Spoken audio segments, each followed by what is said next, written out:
بسم اللہ الرحمن الرحیم والعصر ان الانسان لفی خسر الا الذین آمنوا وعملوا الصالحات وتواصوا بالحق وتواصوا بالصبر الذي انزل فيه القرآن هدى للناس وبينات من الهدى والفرقان فمن شهد منكم الشهر فليصم ومن كان مريضا أو على سفر فعدة من أيام أخر يريد الله بكم اليسر ولا يريد بكم العسر ولتكملوا العدة ولتكبروا الله على ما هداكم ولعلكم تشكرون۔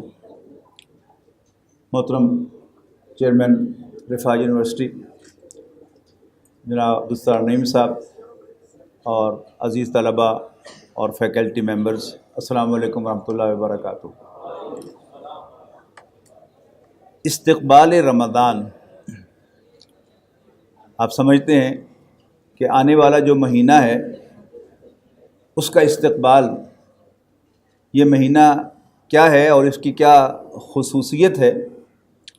سب سے پہلے تو یہ بات ذہن میں رکھیے گا کہ ہمارے دین کی روح سے نہ کوئی دن، نہ کوئی مہینہ، نہ کوئی سال، نہ کوئی فگر منحوس ہے۔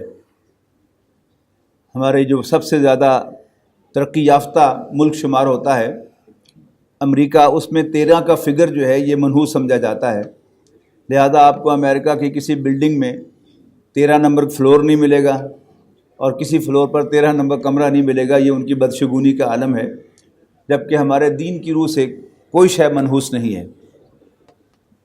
جیسے سورۃ بقرہ کے آخر میں فرمایا گیا کہ لا نفرق بین احد من رسلی، ہم اللہ تعالیٰ کے پیغمبروں میں کسی کو ڈسکرمنیٹ نہیں کرتے، لیکن ایٹ دا سیم ٹائم تیسرے پارے کے آغاز میں فرمایا گیا تلک الرسل فضلنا بعضهم علی بعض، کہ یہ وہ پیغمبر ہیں کہ جنہیں ہم نے ایک دوسرے پر فضیلت دی ہے۔ تو ڈسکرمنیشن نہیں ہے، فضیلت ہے پیغمبروں کے اندر بھی۔ حضرت ابراہیم علیہ السلام کی اپنی فضیلت ہے کہ وہ خلیل اللہ ہیں، حضرت موسیٰ علیہ السلام کلیم اللہ ہیں، حضرت عیسیٰ علیہ السلام روح اللہ ہیں، حضرت یوسف علیہ السلام کا اپنا ایک منفرد اعزاز ہے کہ وہ سب سے زیادہ ہینڈسم انسان جو اللہ تعالیٰ نے پیدا کیے ہیں وہ وہی ہیں، اور رسول اللہ صلی اللہ علیہ وسلم کو ہر اعتبار سے، جملہ اعتبارات سے ایک فضیلت حاصل ہے، تمام نوع انسانی پر بھی اور تمام انبیاء کرام پر بھی۔ اسی طرح حج کے مہینے کی اپنی ایک فضیلت ہے، اس کی پہلی 10 راتوں کی اللہ تعالیٰ نے قسم کھائی ہے۔ اسی طرح رمضان المبارک کی بھی ایک فضیلت ہے جو قرآن مجید میں یوں بیان ہوئی ہے کہ شہر رمضان الذی انزل فیہ القرآن، رمضان کا مہینہ وہ ہے کہ جس میں قرآن مجید نازل فرمایا گیا۔ خاص بات کیا ہے قرآن مجید میں؟ ھدی للناس، یہ لوگوں کے لیے ہدایت ہے، لوگوں کے لیے رہنمائی ہے۔ اور ہدایت کا کیا مقام ہوتا ہے یہ ہم سب جانتے ہیں کہ کسی بھی چیز میں اگر ڈائریکشن اور گائیڈنس نہ ہو تو انسان بڑی سے بڑی چیز سے صحیح فائدہ نہیں اٹھا سکتا۔ 2 افراد ایک ہی دن کاروبار شروع کریں، ایک کے پاس 1 کروڑ اور دوسرے کے پاس 10 کروڑ کا سرمایہ ہو، لیکن جس کے پاس 10 کروڑ ہو اسے کاروبار کا ڈھنگ نہ آتا ہو، لیکن جس کے پاس 1 کروڑ ہو اس کے پاس نو ہاؤ ہو، how to do a business, direction ہو، گائیڈنس ہو، تو زیادہ امکان کیا ہے کہ چند ہی سالوں میں 10 کروڑ والا بینکرپٹ ہو کے بیٹھ جائے گا اور 1 کروڑ والا 10 ہی نہیں 20 کروڑ کا مالک بنا بیٹھا ہو۔ اس کا امکان موجود ہے اور یہ مارکیٹ میں عام ہوتا رہتا ہے۔ اللہ تعالیٰ نے انسان کو جو اثاثہ جات دیے ہیں ان میں ایک اثاثہ یہ عمر ہے جو اللہ تعالیٰ نے مجھے اور آپ کو، ہم سب کو عطا فرمائی ہے، یہ بہت بڑا اثاثہ ہے۔ پھر یہ جسم و جان ہے جو اللہ تعالیٰ نے عطا کیے ہیں۔ پھر ہم میں سے بہت سے لوگوں کو اللہ تعالیٰ نے مال و دولت عطا کی ہے، کسی کو ذہانت عطا کی ہے، کسی کو تقریر کی طاقت دی ہے، کسی کو تحریر کی طاقت دی ہے۔ پھر اولاد ایک بہت بڑا سرمایہ ہے بلا شبہ، لیکن اگر ان تمام سرمایوں کے ساتھ نعمت ہدایت شامل نہ ہو تو یہ سارے کے سارے انسان کی ہلاکت کا باعث بنتے ہیں۔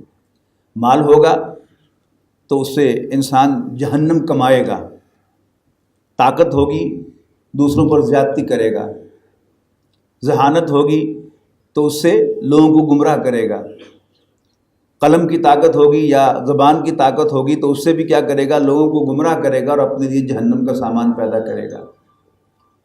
اسی طرح اولاد، نرینہ اولاد ہو تو ہم پھولے نہیں سماتے، اس کی پیدائش پر خوشیاں مناتے ہیں، اس کے ختنے اور عقیقے پر خوشیاں مناتے ہیں، اس کے ہر سالگرہ پر خوشیاں مناتے ہیں، اس کے اسکول جانے پر خوشی مناتے ہیں، اس کی گریجویشن پر خوشی مناتے ہیں، اس کی جاب ملنے پر یا اس کے کاروبار بننے پر خوشی مناتے ہیں۔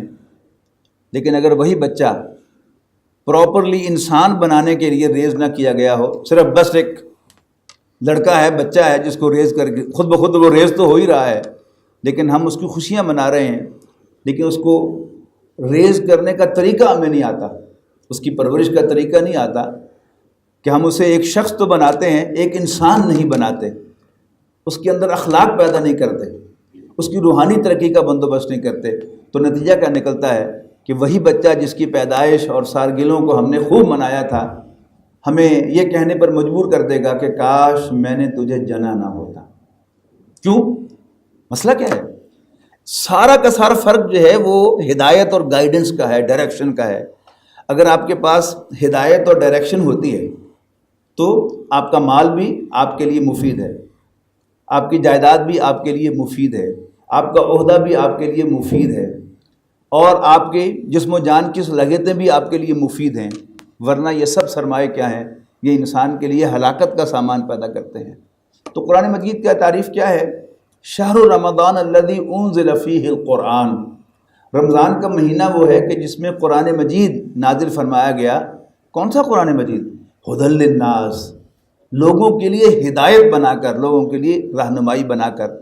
یعنی ہمیں سے ہر شخص جو ہے وہ اس دنیا میں آتا ہے، کسی گھر میں اس کی پیدائش ہوتی ہے، اور پھر ہم سب کا ٹھکانہ جو ہے وہ قبر ہے، ہم اسی کی طرف جو ہے وہ قدم بقدم بڑھ رہے ہیں۔ لیکن اس کے بعد کیا ہے؟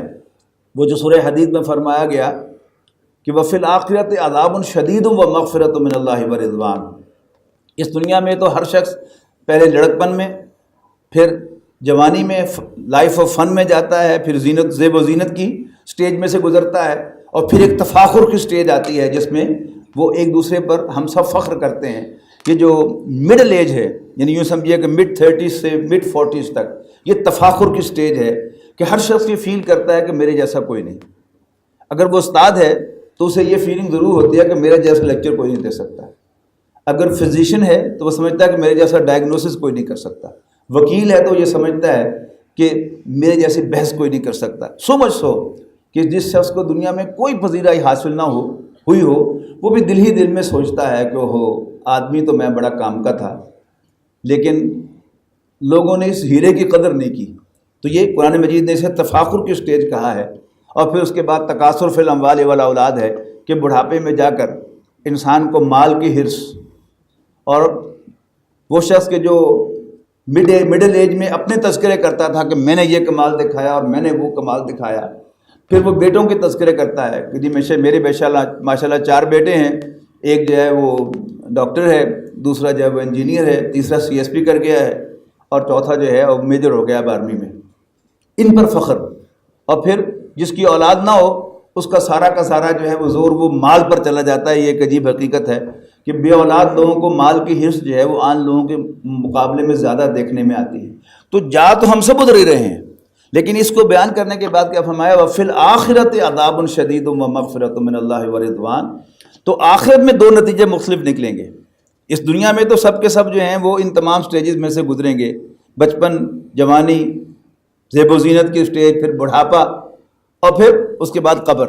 لیکن آخرت میں جب آنکھ کھلے گی وَفِي الْآخِرَةِ عَذَابٌ شَدِيدٌ وَمَغْفِرَةٌ مِّنَ اللَّهِ وَرِضْوَانٌ، آخرت میں یا شدید عذاب سے پالا پڑے گا یا اللہ تعالیٰ کی جانب سے مغفرت ملے گی، جاؤ میں نے تمہیں بخشا، اور پھر جنت میں رضی اللہ عنہم ورضوا عنہ کے الفاظ سننے کو ملیں گے کہ اللہ تعالیٰ ان سے راضی ہو گیا اور وہ اللہ تعالیٰ سے راضی ہو گئے۔ اب یہ جو دونوں راستے جنت کے ہیں، ان میں سے چوز کرنا، اس کے لیے ضرورت ہے ہدایت کی۔ 2 سٹیجز پر، پہلے تو یہ فیصلہ کرنا کہ مجھے کون سے راستے کو آپٹ کرنا ہے، میں نے شدید عذاب کو دعوت دینی ہے، شدید عذاب خریدنا ہے، یا میں نے اللہ تعالیٰ کی بخشش حاصل کرنی ہے۔ اور پھر دوسری ہدایت کیا ہے؟ اللہ تعالیٰ سے بخشش حاصل کرنے کے لیے مجھے کون سا راستہ اختیار کرنا ہے. How can I please my lord. اس لیے کہ جو انڈرسٹینڈنگ ہے ہدایت کی وہ مختلف ذہنی سطح پر بھی مختلف ہوتی ہے اور مختلف مواقع پر بھی مختلف ہوتی ہے. جب انسان کا ذہن سیکولرزم کی طرف مائل ہوتا ہے تو پھر دین جو ہے وہ بھی سیکولرائز ہو جاتا ہے. اور دین کی سیکولرائزیشن کیا ہے کہ اچھے اچھے اعمال جو ہیں وہ پیچھے نظر ہو جائیں کہ میں نیک بن جاؤں, میں اچھے کام کروں, میں انسانیت کی خدمت کروں. آپ حیران ہوں گے کہ یہ سیکولرزم کیسے ہے. دیکھیے خواجہ میر درد نے کہا کہ درد دل کے واسطے پیدا کیا انسان کو, ورنہ طاعت کے لیے کچھ کم نہ تھے کروبیاں. اور یہ شعر ہم سب کو یاد ہے. لیکن اہم سوال یہ ہے کہ کیا میرے اور آپ کے پیدا کرنے والے خواجہ میر درد تھے؟ ہرگز نہیں. پیدا کرنے والا کون تھا؟ وہ تو اللہ تعالیٰ تھا. وہ کیا کہہ رہا ہے؟ وَمَا خَلَقْتُ الْجِنَّ وَالْإِنسَ إِلَّا لِيَعْبُدُونَ, کہ میں نے جنوں اور انسانوں کو صرف اس لیے پیدا کیا ہے کہ وہ میری بندگی کریں. اب جو یہ فوکس جو ہے وہ اللہ تعالیٰ کی بندگی سے ہٹ کر وہ دوسری طرف جائے گا, خواہ اس کا امبریلا جو ہے وہ دین ہی کا کیوں نہ ہو, تو وہ سیکولرزم کی طرف مائل ہوں گے. اس کی میں آپ کو بڑی ٹپیکل مثال دیتا ہوں کہ خود قرآن مجید میں حکم دیا گیا کہ قوا انفسکم واہلیکم نارا وقودھا الناس والحجارہ, اے ایمان والو بچاؤ اپنے آپ کو اور اپنے اہل و عیال کو اس آگ سے جس کا ایندھن بنیں گے انسان اور پتھر. لیکن یہ آج کی انسٹرکشن ہے, لیکن ایکچولی جب میں آگ کو دیکھوں گا تو پھر میرا حال کیا ہوگا؟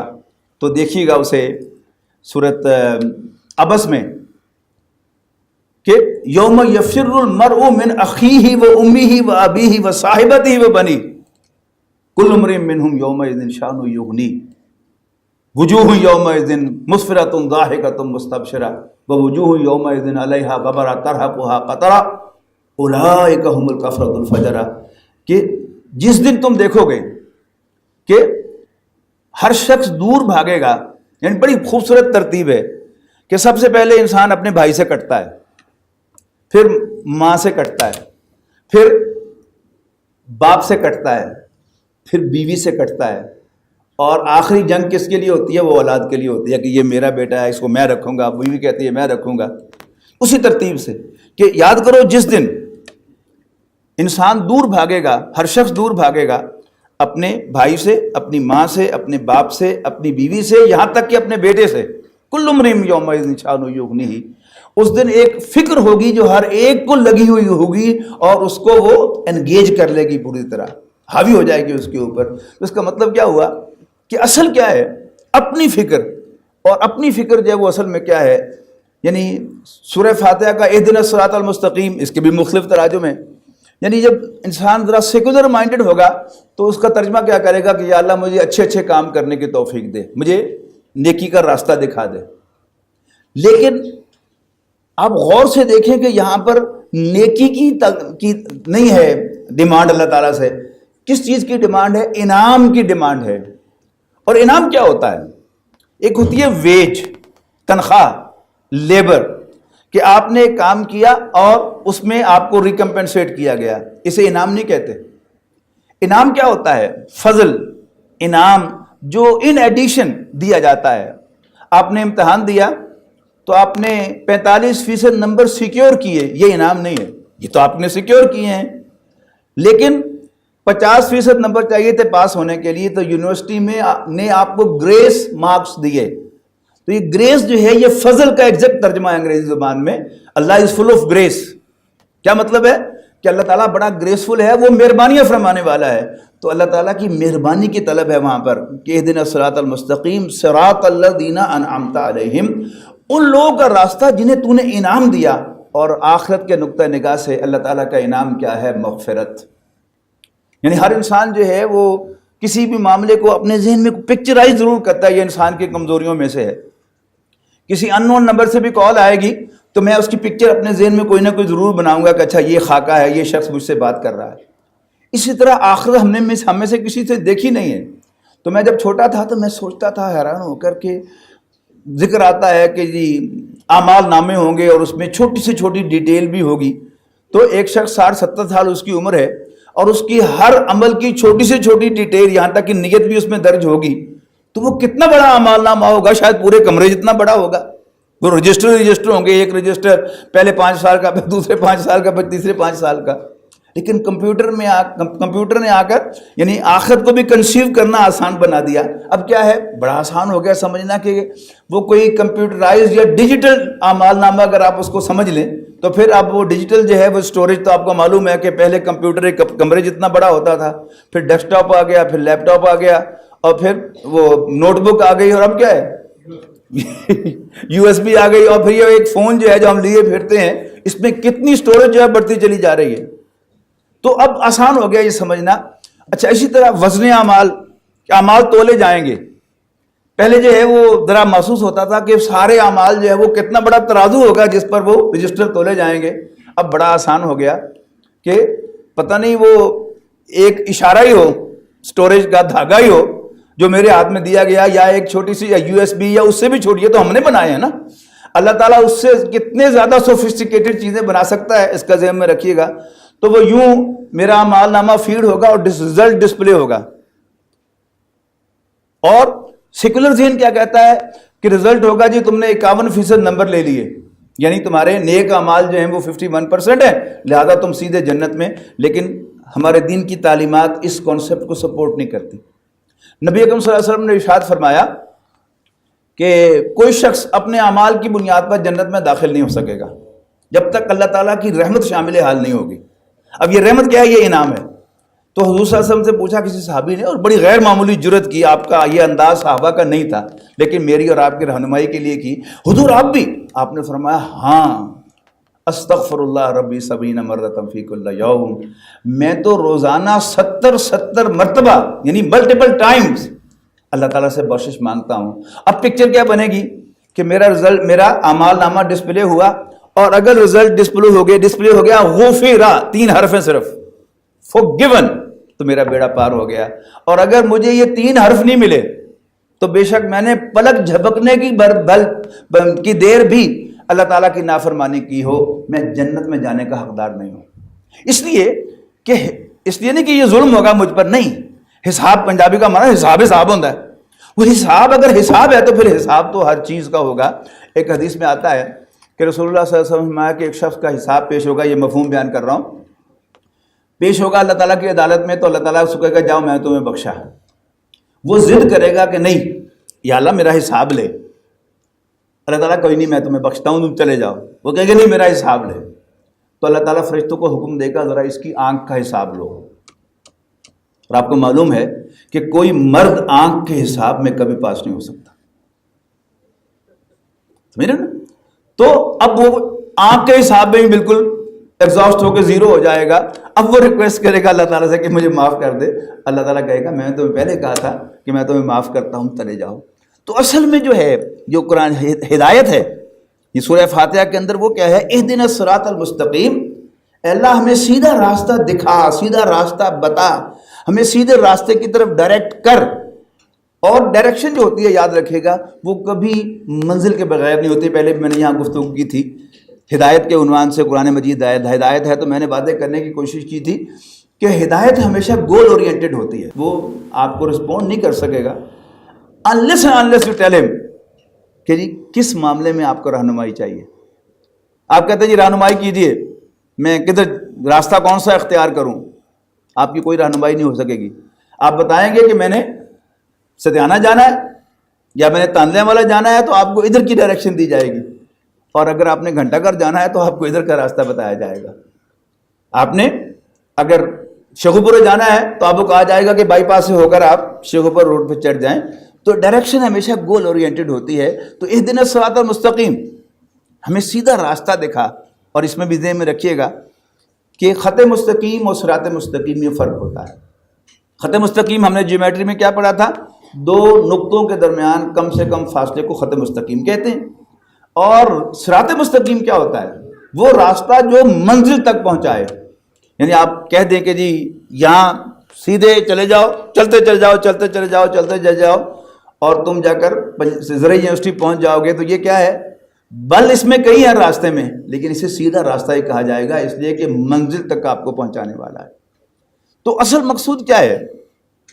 اللہ تعالیٰ سے وہ آخرت میں مغفرت کا حصول۔ اب آتے ہیں کہ روزے کے ساتھ اس کا کیا تعلق ہے؟ یہ تو کہ نا قرآن مجید کی حیثیت سے قرآن مجید ہمیں ڈائریکشن بتاتا ہے کہ اللہ تعالیٰ کی مغفرت کیسے ون کرنی ہے، اس کو راضی کیسے کرنا ہے۔ اس لیے کہ انعام کا تعلق راضی ہونے سے ہوتا ہے، پرفارمنس سے نہیں ہوتا۔ مالک کے پاس اختیار ہوتا ہے، پریروگیٹو ہوتا ہے کہ جس سے چاہے خوش ہو جائے۔ تو ہم نے اصل میں اللہ تعالیٰ سے پوچھنا کیا ہے کہ ہمیں وہ گر بتا دے، ہمیں وہ راستہ بتا دے، ہمیں وہ اعمال سجھا دے کہ جس سے ہم تجھے راضی کر کے تجھ سے وہ انعام حاصل کر سکے 3 حرفوں کا، غفرہ فورگیون۔ اب روزے کے ساتھ اس کا کیا تعلق ہے؟ یا ایھا الذین آمنوا کتب علیکم الصیام کما کتب علی الذین من قبلکم لعلکم تتقون۔ اے ایمان والو، تم پر روزہ رکھنا فرض کیا جا رہا ہے جیسے تم سے پہلوں پر فرض کیا گیا تھا، لعلکم تتقون، تاکہ تم متقی بن جاؤ۔ اب یہاں بھی وہی رولا آپ کو سامنے آئے گا کہ متقی ہوتا کیا ہے۔ یعنی آپ پرانے اردو تراجم دیکھیں تو بڑا فریکلی ترجمہ ہوگا خوف خدا، اللہ سے ڈرنا، بائبل ایکسپریشن گاڈ فیئرنگ۔ لیکن اب جو وہ سیکولرزم کی طرف ہمارا مائنڈ بڑھتا چلا جا رہا ہے، اور جو بھی اسکول میں داخل ہوا، یاد رکھیے گا انگریزی تعلیم اس نے پڑھی، تو اس کا مائنڈ سیٹ جو ہے وہ وداؤٹ لیٹنگ ہم نو وہ چینج ہوتا ہے۔ اب وہ کیا ہے، آہستہ آہستہ خوف خدا سے اب لفظ کا ترجمہ جو ہے وہ ڈھونڈا گیا گرامر میں سے کہ اچھا وقا یقی کے معنی بچانا، اتقا یتقی کے معنی بچ جانا۔ اب ترجمہ کیا ہوگا؟ تاکہ تم بچ جاؤ۔ اب غور کیجیے کس چیز سے بچا جا رہا ہے؟ یعنی اللہ تعالیٰ کے سے ڈرنے سے بچا جا رہا ہے کہ ڈرنا نہیں اللہ کروں، تو بچ کے نکل جانا۔ یہ بڑا ہی یعنی ایک سیریس آفینس ہے کہ جو ہم غیر ارادی طور پہ کر رہے ہیں۔ حالانکہ سیدھی بات کیا ہے کہ اصل چیز ڈر ہوتی ہے جو انسان کو برائی سے روکتی ہے۔ اب یہ جدید فکر جو ہے کہ اویئرنیس پیدا ہو جائے تو برائی ختم ہو جائے گی، I totally disagree with it۔ ہم میں سے کون نہیں جانتا کہ یہ ٹریفک کے سارے قوانین ہمارے فائدے کے لیے ہیں، لیکن کبھی کوئی ایسا وقت ہو کہ سگنل ریڈ ہو اور چوک پر کوئی دور دور تک وارڈن نظر نہ آئے تو بشمول میرے ہم سب جو ہے اس کو اشارہ توڑیں گے کہ نہیں توڑیں گے؟ وارڈر کھڑا ہو، ڈر ہوگا، حالانکہ کیا ہے 300 روپے فائن ہو جائے گا، لیکن اتنا ہی کافی ہے بریک لگانے کے لیے۔ تو ڈر جو ہے یہ بڑی اہم شے ہے۔ ہم اب تو خیر بڑا زمانہ بدل گیا، پتہ نہیں نوجوان اب کس حال میں رہ رہے ہیں۔ ڈاکٹر صاحب کو یاد ہوگا کہ ہمارے زمانے میں یہ سمجھا جاتا تھا کہ شریف گھرانوں کے بچے سنیما نہیں جاتے اور اسموکنگ نہیں کرتے، لیکن بالفعل تقریباً سارے ہی کرتے تھے۔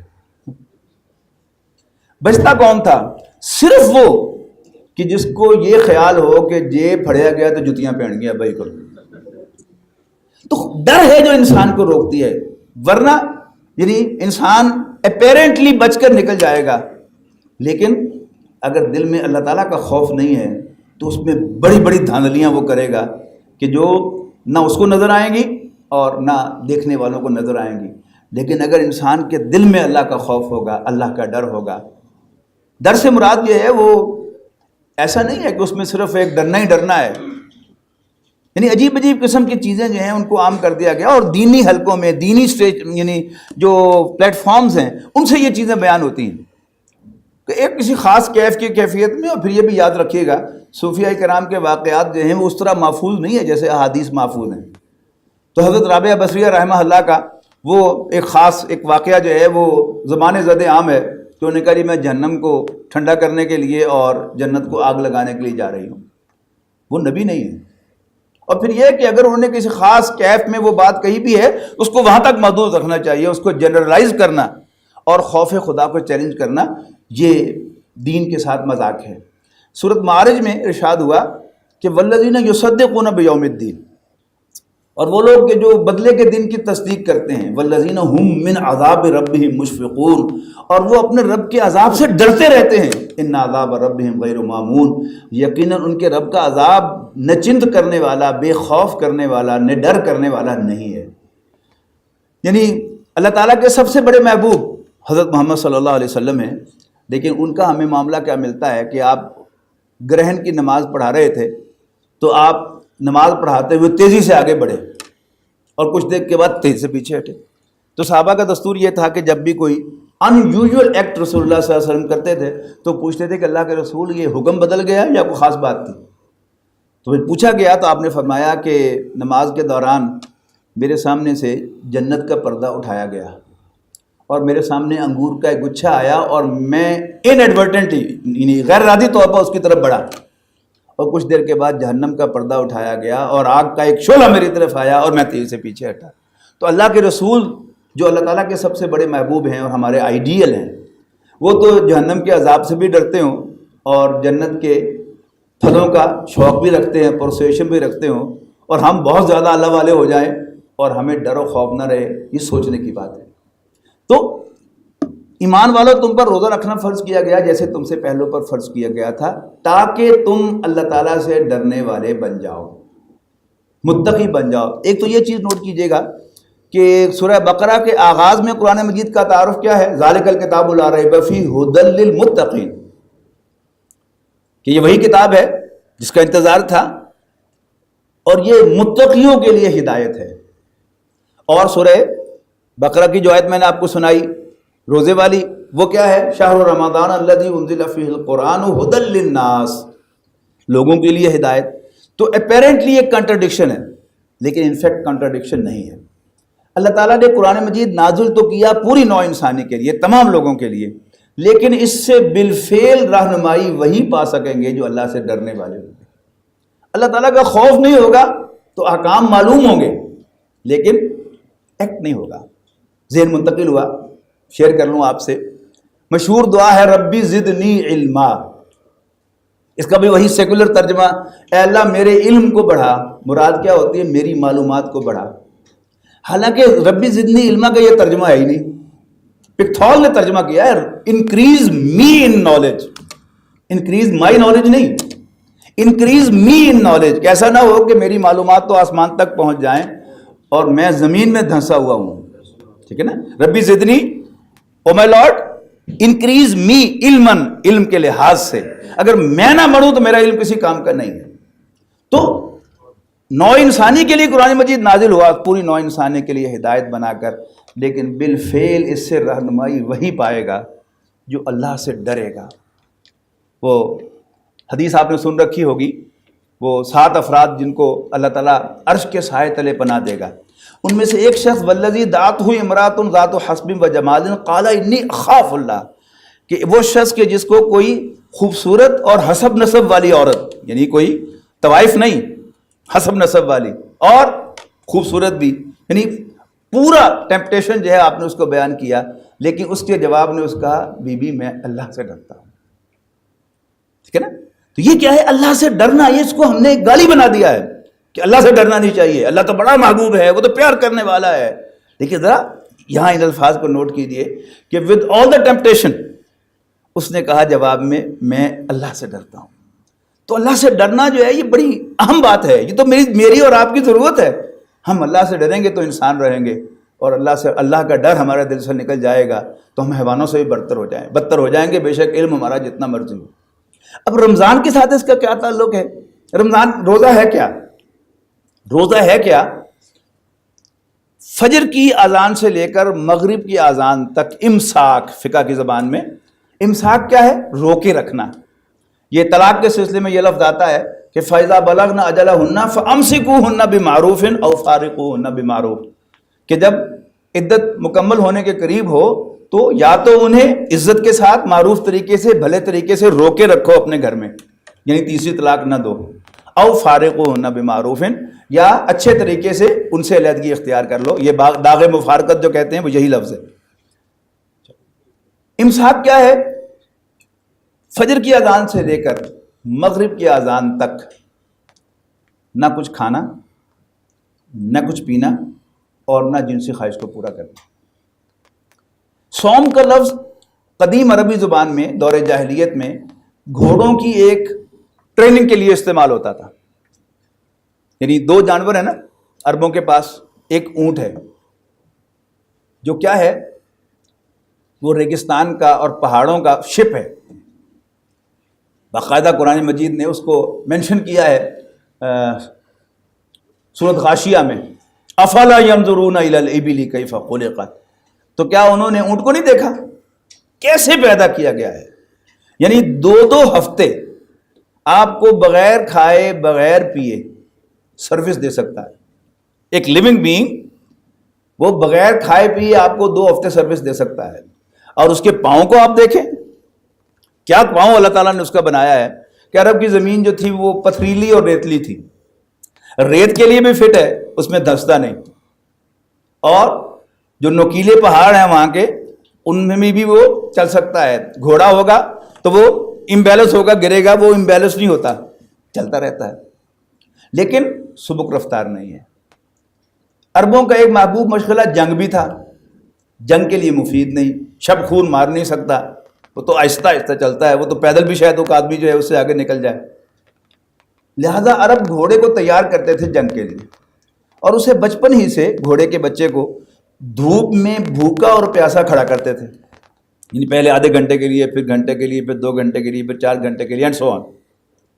اس لیے کہ گھوڑا جو ہے وہ الٹ ہے بالکل اونٹ کا. یعنی وہ بغیر کھائے پیے آپ کو سروس دے سکتا ہے. گھوڑا نخریلا جانور ہے، وہ وقت پہ پانی مانگتا ہے، وقت پہ چوکر مانگتا ہے، وقت پہ چارہ مانگتا ہے، اور مزید برآں آپ سے کہتا ہے کہ کھجلی بھی کرو ذرا میری. کرتا نا؟ دیکھا ہو کئی دفعہ آپ نے کہ گھوڑے کو بغیر ایک شخص کھڑا ہو کے ایک میٹل کی چیز ہوتی ہے اسے کھجلی کر رہا ہوتا ہے. اب اس کو جنگ کے لیے تیار کرنا ہے تو وہ سوم میں سے گزارتے تھے اس کو. اللہ تعالیٰ نے ہمیں سوم عطا کیا لعلکم تتقون، تاکہ تم اللہ سے ڈرنے والے بن جاؤ. ہو دیکھیے ہم سب انسان ہیں، اور ہمیں اللہ تعالیٰ نے ایک حیوانی جسم عطا فرمایا ہے جسے بھوک بھی لگتی ہے، پیاس بھی لگتی ہے، اور جس کی بیسک انسٹنکٹ میں سے ایک سیکس بھی ہے. ٹھیک ہے جی؟ اب لگ بھگ 16 گھنٹے کا روزہ ہوگا.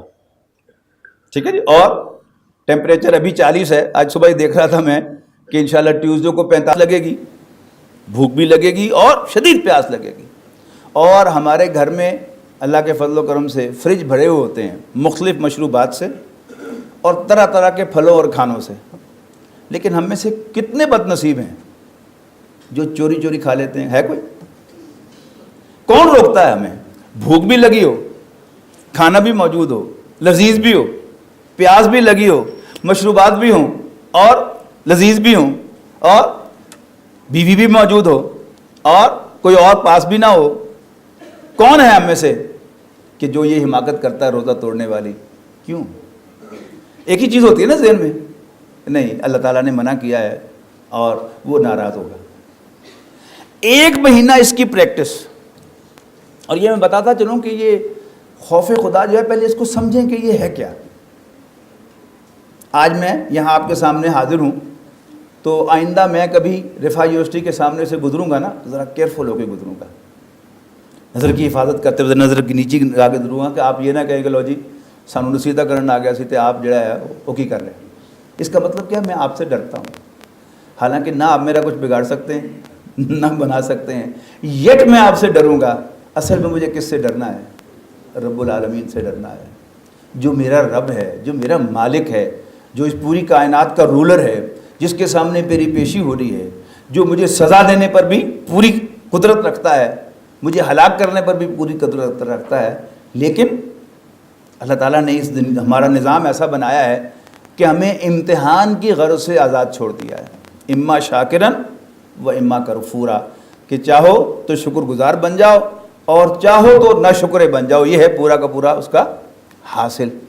تو اللہ تعالیٰ کے سامنے ڈرنا انسان کا تنہائی میں، یہ ہے اصل میں مطلوب. اور یہ روزہ کیا ہے؟ یہ 1 مہینے کی ایک ٹریننگ ہے جس میں سے گزار کر ہمیں ڈسپلن میں لایا جاتا ہے کہ ہمارے دل میں خوف خدا پیدا ہو جائے اور ہم اس کی مرضی کے مطابق چلیں. الذين آمنوا وتطمئن قلوبهم بذكر الله